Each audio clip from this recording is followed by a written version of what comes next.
दिनैनि बे गोथार सानाव बे 18 मे सानाव बे सानखौ फालिनायजों लोगोसे जाहाथे सरकारा सांग्रां जायो।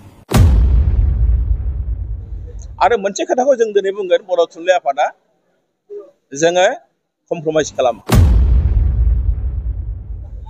जोङो नायथ'दोंमोन गेजेराव, नाथाय जोङो दिनै सरकारनो बे बाथ्राखौ गोसोखांहोबाय। जों दिनै मिथिहोबाय जे सरकारनि, आसाम सरकारनि बे एक पक्ष जि मोनसे डिसिसन, बे डिसिसना मोजां जायाखै। बिथांमोना बेखौ उथायनांगौ। नोंथांमोना खुलुमबाय। बे समाव नैबे प्रेस मिटआव आंजों दंफायो उदालगुरि जिल्ला बर' थुनलाइ आफादनि मानजाथाव बोसोनगिरि मुस्रि मानिक बसुमतारी आरो लोगोसे उदालगुरि जिल्ला बर' थुनलाइ आफादनि मानिजाथाव आफादगिरि मुस्रि सुबुंसा मुसाहारि बिथां आरो लोगोसे मानिजाथाव खौरांगिरि नोंथांमोन, जोबोद गोजोननाय मोनदों दिनै नोंथांमोनखौ बहाय लोगो मोनदों। आरो बे साना जोंनि मोनसे गोनांथार सान, आरो बेनो जाहैबाय 18 मे। आरो बे 18 मेआवनो जोंनि बर' थुनलाइ आफादा 1963 मायथाइयाव आसामनि एबा आसाम सरकारनिफ्राय जोङो माने बर' बिजोंजों फोरोंनो हानायनि बे गनायथिखौ जों मोनदोंमोन। दिनै बे रावा गोबां जौगाबाय। जों बयबो मिथिगौ जे बियो थाखो 1निफ्राय थाखो 12सिम जों दिनै फोरोंनो हायो। बेखौ जोङो दिनै सोलोंथाइ लानो हादों। आरो गंब्रै इउनिभारसिटियाव दिनै बियो मोनसे बिफान हिसाबै गनायजादों।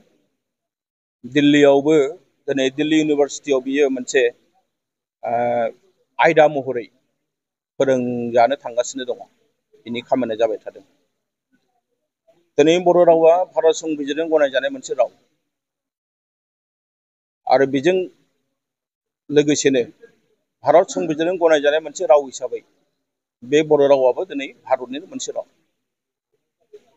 दिनै जोंहा साहित्य एकाडेमि गोबां बान्था मोननो हाबाय। आरो बेखौ जों मोननो हादों जोंनि राव, थुनलाइ, जोंनि हारिमु, जोंनि सिनायथिखौ लानानै। आरो बेखायनो जों गोग्गानाय मोनो।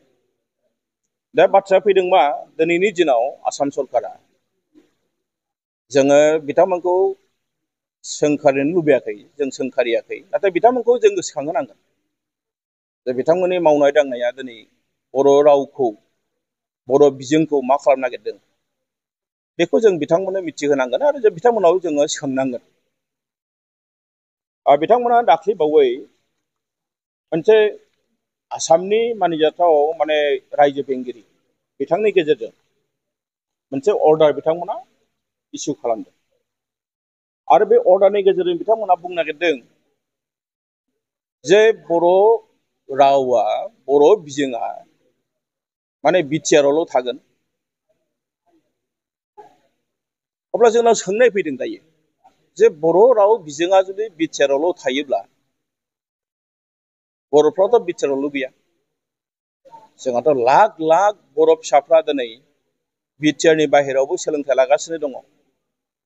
बिटिआरनि बाहेरायावबो दिनै जोंहा बर' राव बुंग्रा दङ। बिसोरनि अबस्थाया मा जागोन? हाजार हाजार दिनै जोंनि बर' फरायसाफ्रा सोलोंथाइ लागासिनो दङ। बिसोरनि अबस्थाया मा जागोन? आरो बेखौ नुनानैनो जों दिनै गिनाय मोनदों जे आसाम सरकारनि जि पलिसि, बे लेंगुवेज पलिसिया जोंनि थाखाय गिनो गोनां। आरो बिथांमोना बेखौ जोंनाव सोङालासिनो हारसिं लादों। बेखौ जों दिनै बुंनो लुबैदों। दिनै बिथांमोना माखासे अर्डार बिथांमोना इसु खालामदों। जाय अर्डारनि गेजेरजों जों बेखौ दिनै गिनाय मोनदों। बिसोर मा खालामनो नागिरदों?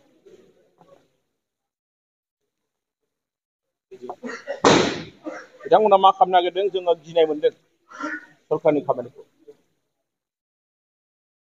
बेवहाय मोनसे लिरनाय दङ। बेयाव मोनसे लिरदों बिथांमोना। सोर लिरदों, सोरनि अर्डाराव फैदों आं बेखौ बुङा बे समाव। बिथांमोना नुबानो मिथिखागोन। The proficiency will be ascertained throughout Assam for Assamese language. However, in BTR and Bodo-dominated area, faculty may be chosen by the individual college if the proficiency is confirmed for Bodo language instead of Assamese, as the same is also an associate language of the state. For Borak Valley, the proficiency will be tested in Bengali language. Also, as Bengali is the predominant language in the Barak Valley. Last time, the sentence बिथांमोना बाहायबावदों खोब interestingly.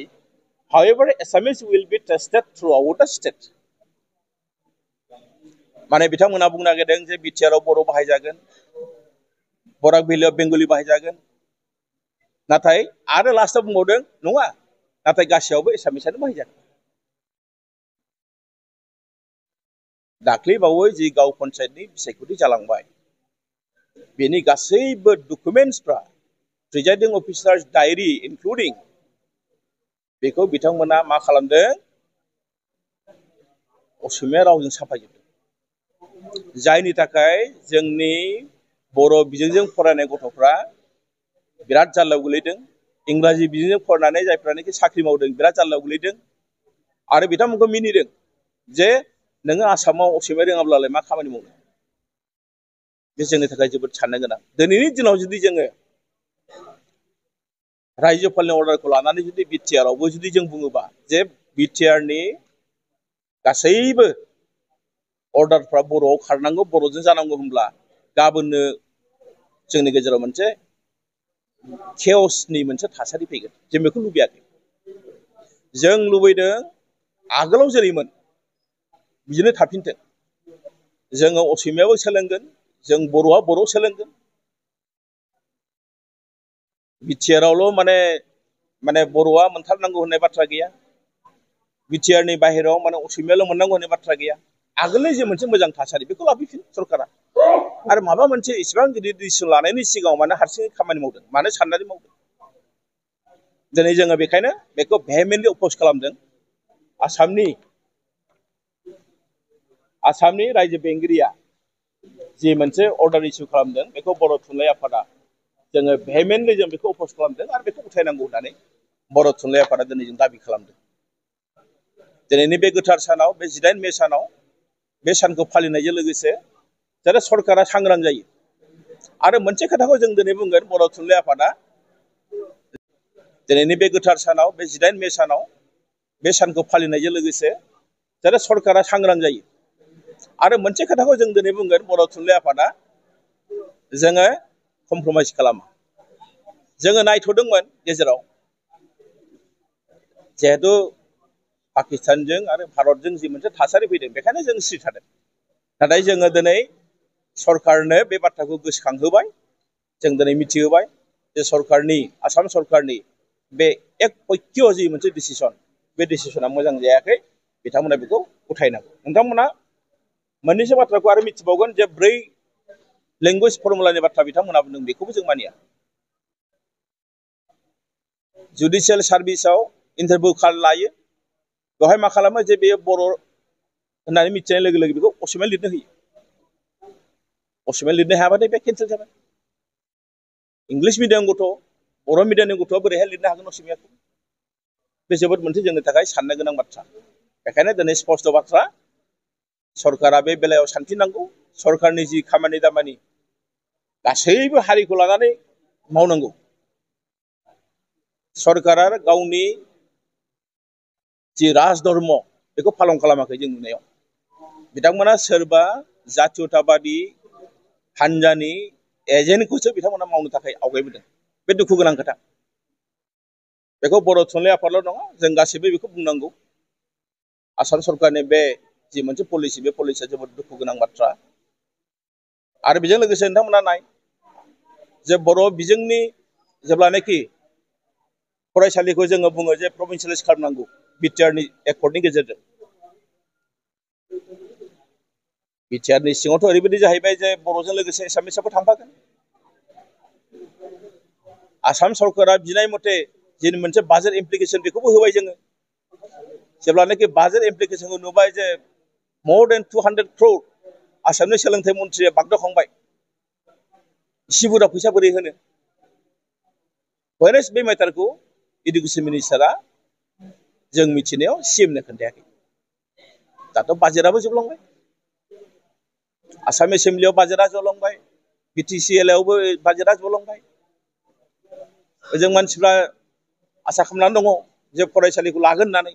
खिन्थु आसाम सरकारनि जि मटिभ बे मटिभा 6.3 खौ मावनायाव गैया जों बेखौ नुनो मोनदों बेखायनो खावलायगोन बे बेलायाव जे बर' थुनलाइ आफादनिफ्राय जों दिनै स्पष्ट भाबै सरकारखौ बुंदों जे बिथांमोननि जि माखासे नीति बिथांमोना जि पलिसि लादों बे पलिसिखौ बिथांमोना उइथ्र' खालामनांगौ नङाबा जोंनि गेजेराव गोरोन्थि साननाय फैगोन बिटिआरनि बाहेराव माने बर'आ गैया होननाय बायदि बिथांमोना खालामनो नागिरदों माने बर'फ्रा बिटिसिनि सिङावल' दङ बिटिआरनि सिङावल' दङ बर'फ्रा बेनि बाहेरायाव गैया बे जोबोद दुखु गोनां बयनिसिमबो साबायखर बावदों आरो दिनैनि बे गोथार 18 मे बे 18 मेनि नोंथांमोन बयनोबो साबायखर बावहरनानै जोंनि बे प्रेस मिटखौ बेयावनो फोजोबबाय गोजोन्थों।